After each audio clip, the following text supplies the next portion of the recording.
Une chose inhabituelle s'est produite lors du discours de passation d'Olivier Véran, ce vendredi 12 janvier 2024.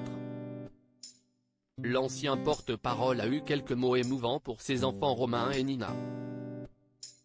Olivier Véran était le porte-parole du gouvernement d'Elisabeth Borne, mais après la nomination de Gabriel Attal comme Premier ministre. L'heure est au changement. Ainsi, pendant que Rachida Dati a été annoncée comme nouvelle ministre à la Culture, l'ancien porte-parole, lui, a laissé sa place à Prisca Thévenot. Durant la passation, ce vendredi 12 janvier au matin à l'hôtel de Castries, celui qui a été ministre de la Santé en pleine période Covid, a eu des mots pour ses enfants, chose inhabituelle. Le médecin neurologue, et homme politique français, a émis en effet publiquement des regrets concernant sa vie privée, et plus précisément, dans sa fonction de papa. Ces dernières années ont été plus que mouvementées pour le politique de 43 ans qui n'a pu passer que peu de temps aux côtés des siens, notamment ses deux enfants. Restés vivre à Grenoble chez leur mère, en Auvergne-Rhône-Alpes. Aussi si tu m'y autorises, Prisca, je souhaite profiter de ces dernières minutes comme ministre pour m'adresser. Chose inhabituelle, à mes enfants, a déclaré Olivier Véran. Parce que je ne les ai pas beaucoup vus grandir ces 4 dernières années et que je vais leur transmettre ici un peu de ce que j'ai moi-même compris et que finalement les enfants de ce pays sont l'avenir de notre démocratie.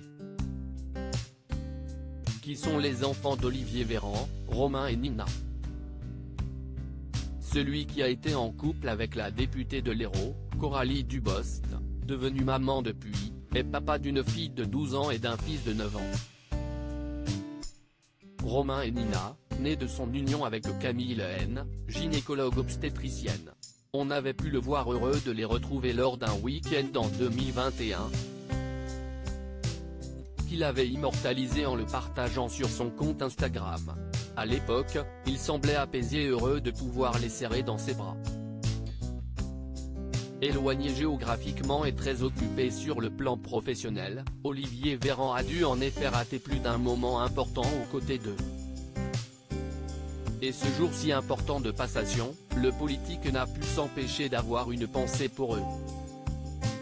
Olivier Véran loin de ses enfants, il en souffre.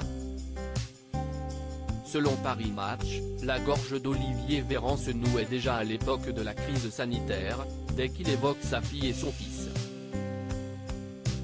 Je ne dis pas que si est génial de rester confiné, personne ne dira ça, expliquait-il dans l'émission Quotidien sur TMC. Personne, et moi le premier. Mes enfants sont dans une autre ville que celle dans laquelle je suis, donc si est évidemment une situation qui est difficile à vivre pour tout le monde.